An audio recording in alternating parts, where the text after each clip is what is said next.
Merci, Paul. Monsieur le ministre de l'économie, des finances et du plan, Monsieur le secrétaire d'État auprès du Premier ministre en charge du suivi du plan du programme d'urgence de développement communautaire, Monsieur le ministre des infrastructures, des transports et du désenclavement, Mesdames, Messieurs les ministres, Monsieur le directeur du Bureau Afrique du programme des Nations Unies pour le développement, cher ami, cher aîné, Abdoulaye, Madame la coordonnatrice présidente du système des Nations Unies au Sénégal et représentante résidente du PNUD au Sénégal, chère sœur Dibo, Mesdames, Messieurs les directeurs pays du PNUD, Mesdames, Messieurs les directeurs généraux, Mesdames, Messieurs, Excellences, Mesdames, Messieurs les ambassadeurs.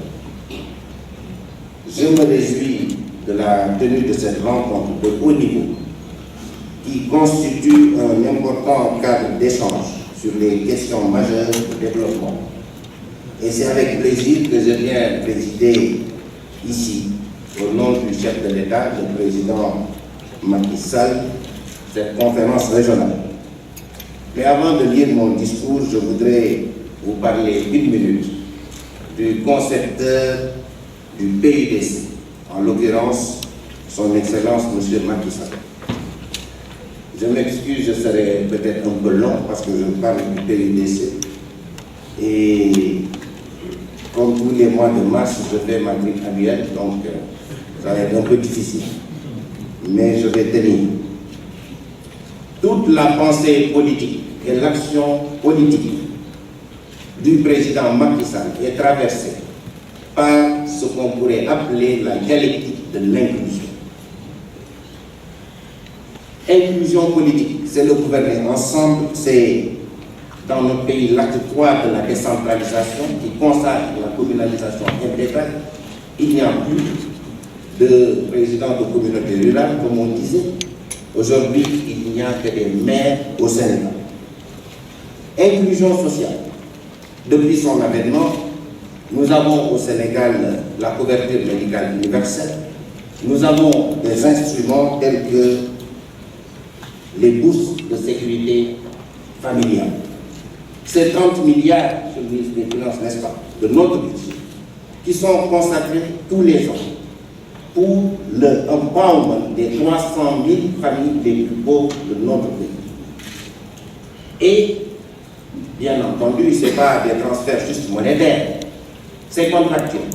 Et c'est de l'argent que nous donnons aux chefs de famille, mais les épouses, parce que c'est les vrais chefs de famille. En contrepartie de quoi? En contrepartie de quoi? L'enseignement obligatoire pour les enfants, la vaccination et un ensemble de services obligatoires pour les enfants, c'est-à-dire la force de demain. C'est l'inclusion économique. L'inclusion économique à travers le plan Sénégal émergent. Secteur prioritaire lesquels nous ne voulons pas ici, avec le président Macky Sall, d'un Sénégal riche, mais riche par très peu de ses fils, un nombre très réduit de ses fils. C'est l'inclusion économique à travers des secteurs comme l'agriculture, le PRACAS, le programme que nous avons de relance de l'agriculture sénégalaise. C'est aujourd'hui un programme de mécanisation en milieu rural. C'est également le renforcement de nos capacités productives en milieu rural. Donc, le président Macky Sall, il faut bien comprendre, c'est pour nous l'homme de la dialectique de l'inclusion. Et c'est cela qui a fait naître un tel programme que nous venons aujourd'hui partager avec vous, le PUDC. Il a eu, pendant sa longue période de préparation, j'allais dire, entre guillemets, parce qu'il était déjà prêt, il avait occupé déjà toutes les fonctions possibles dans notre pays, comme d'État. Mais dans sa longue période de préparation en 2 ans, il a fait 80 000 km à l'intérieur de notre pays, c'est-à-dire 2 fois le tour de la Terre. 80 000 km. Il a parcouru à l'intérieur du Sénégal. Ça lui a permis, comme il dit, de mettre un visage sur la pauvreté dans notre pays. Et qu'est-ce qu'il a vu? Des femmes qui marchaient des kilomètres pour avoir accès à l'eau. Il a vu un bétail fatigué parce qu'il n'y avait pas de forages pastoraux. Il a vu en Casamance par exemple, dans certaines zones où 50% de la production de mangue est perdue, elle pourrit dans le bidonnat. Pourquoi? Par défaut de pistes de production pour évacuer la production vers les lieux de transformation. Qu'est-ce qu'il a vu? Un Sénégal qui, à partir de 20 heures, vivait dans l'obscurité la plus totale. Un taux d'électrification rurale qui n'arrivait pas à 20% et que nous sommes en train de relever. Qu'est-ce qu'il a vu? Des femmes qui avaient des difficultés pour transformer leur production. Et c'est comme ça qu'est né le PUDC, avec 4 axes majeurs. Électrification, piste rurale, hydraulique rurale, équipement pour les femmes en milieu rural. Voilà pour la perspective. Et après, il fallait trouver un accélérateur pour développer tout ça. Et il est allé chercher la meilleure agence du système des Nations Unies quand on parle de développement durable et inclusif, c'est-à-dire le PNUD, le programme de Nations Unies. Alors je dis aux ministres ici présents, quand vous externalisez de cette manière, vous faites, j'allais dire, comment on l'appelle encore, de l'exécution nationale, comme on disait dans le système des Nations Unies. Quand vous le faites, vous avez des difficultés. Vous avez de la résistance d'abord de l'administration, parce que c'est des budgets qui sont transférés. Le ministre Mansour Ilimankan, en charge des transports et des infrastructures, a dû, c'était très difficile, je me souviens des bagarres avec le ministre de l'économie et des finances, a dû accepter qu'on coupe son budget et qu'on l'externalise parce qu'il a certes des capacités pour réaliser les pistes, mais peut-être qu'il n'a pas toutes les capacités pour réaliser dans un temps record le nombre de pistes, l'objectif que c'est fixé le président de la République. Idem pour le ministre de l'Hydraulique, idem pour le ministre en charge de la femme, idem pour le ministre en charge de l'énergie. Donc il fallait aller prendre dans le budget. Je pense qu'il y a un panel tout à l'heure avec le ministère des Finances où il a fallu faire des coupes, mutualiser et le donner à une agence d'exécution. Mais ce qui est important, c'est ce que le président a fait. À côté de la direction nationale du projet, il a mis une delivery unit. Ça s'appelle le secrétariat d'État au suivi du programme d'urgence de développement communautaire. Et c'est un ministre qui est placé dans mes services, et ce ministre a en charge le suivi des indicateurs de performance dans le cadre justement du contrat qui a été signé avec le PNUD. Donc n'ayez pas peur, comme disait le pape, n'ayez pas peur, vous pouvez y aller, externaliser et avoir des résultats, pourvu que vous ayez les delivery units qu'il faut et pourvu également qu'il y ait un réel transfert de compétences pour que les autres étapes puissent être exécutées par l'administration. Et c'est ce que nous avons fait. Alors, je m'en vais terminer mon petit discours.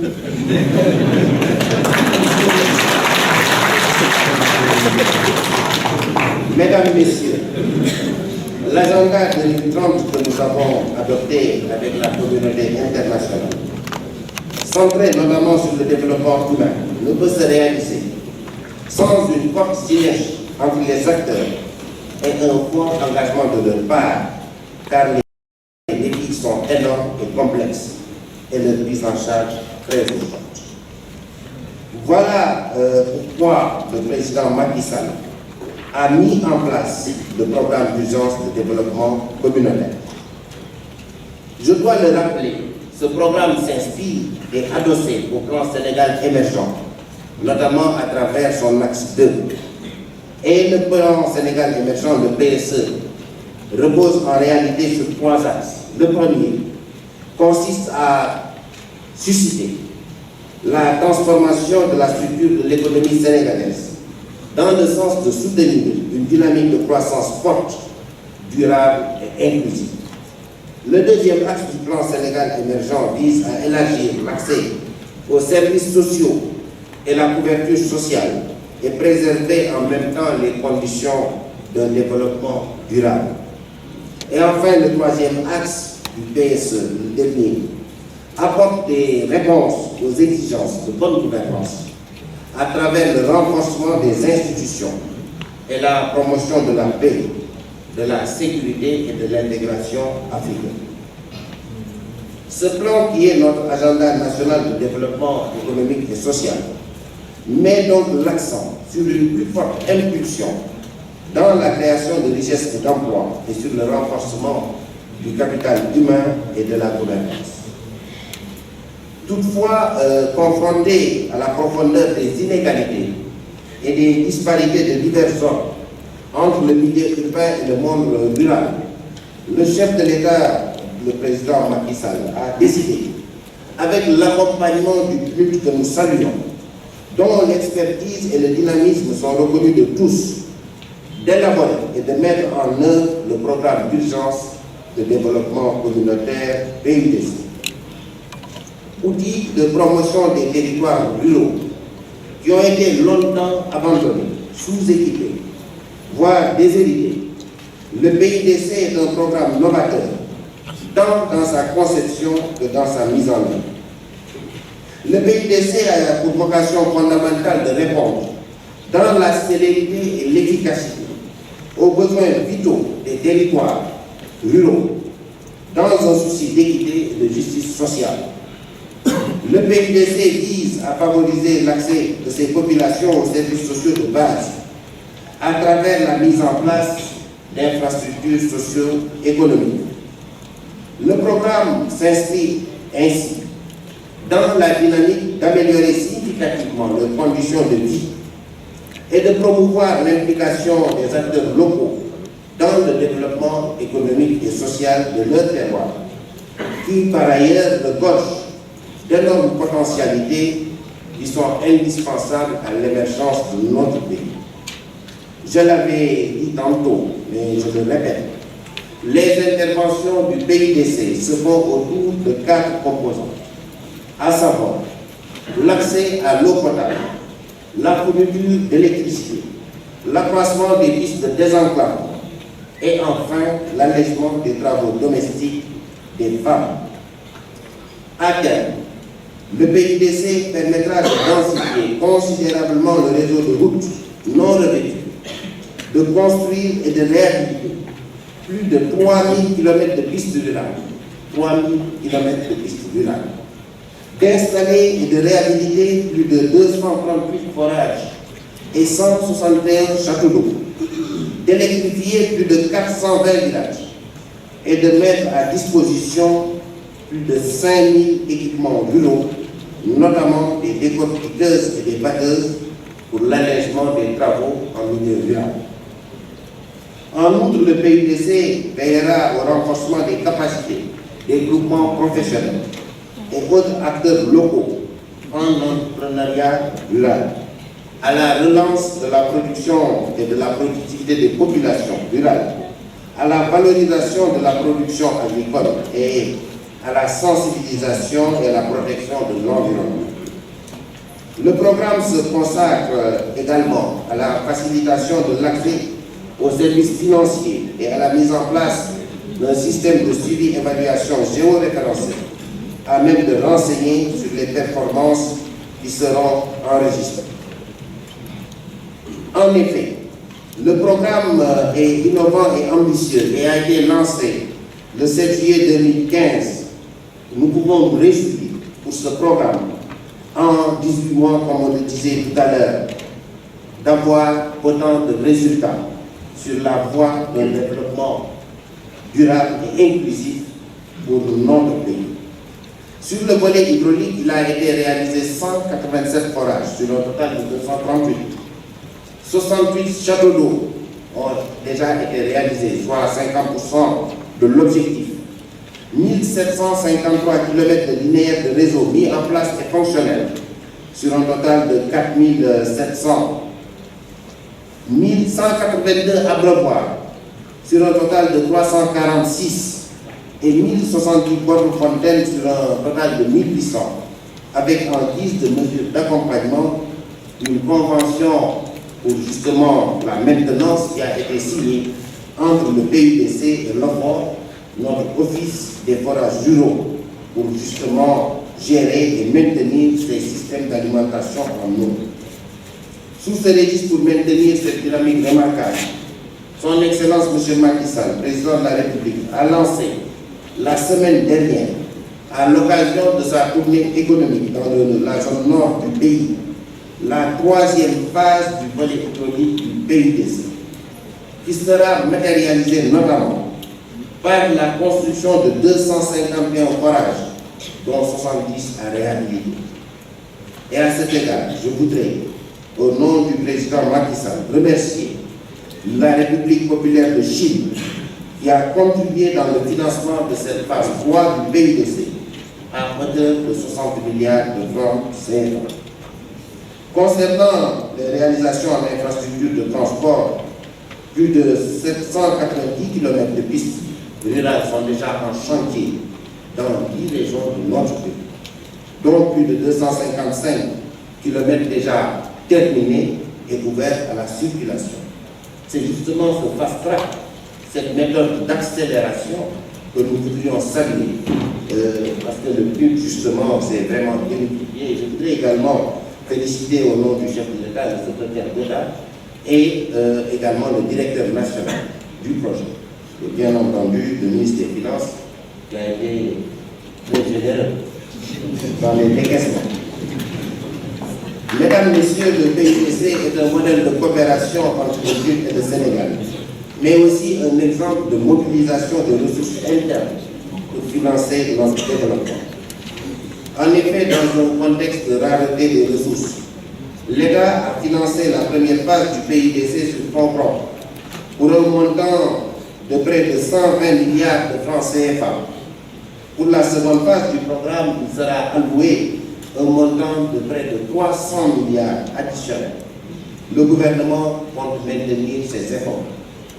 Dans ce sillage, cette rencontre, la rencontre d'aujourd'hui, devrait nous permettre d'échanger sur la durabilité du PUDC et la nécessité de mobiliser des ressources additionnelles par le biais de nouveaux partenariats au-delà de l'originalité de ce modèle de transformation des conditions de vie des communautés et au-delà du partenariat fécond entre le PUD et le Sénégal, ainsi que les résultats obtenus.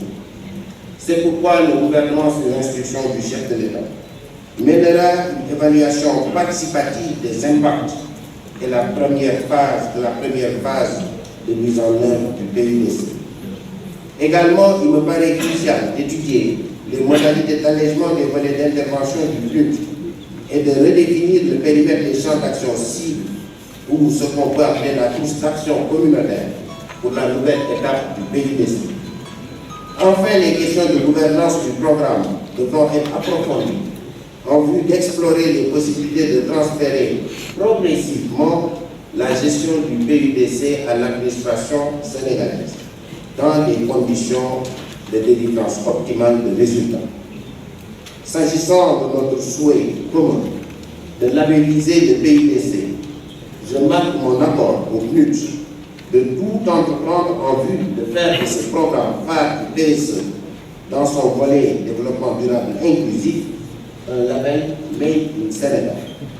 Je ne saurais terminer mon propos sans adresser encore une fois mes chaleureuses félicitations au PNUD qui nous a accompagnés dans ce processus, mais aussi au ministère de l'Économie, des Finances et du Plan et à ses équipes, au secrétaire d'État auprès du Premier ministre chargé du suivi du plan du programme d'urgence de développement communautaire, à l'équipe de coordination du PUDC, au directeur national du PUDC et à l'ensemble des acteurs ici présents, dont la contribution aux différentes étapes du programme a été remarquable. Je voudrais également saluer un homme discret qui a beaucoup travaillé sur le PUDC et qui se cache là-bas, qui est conseiller spécial du président de la République, M. Diak, et qui a beaucoup travaillé sur le concept. Parce que parce qu'il faisait partie également des 80 000 km de tour du Sénégal. Je vous remercie.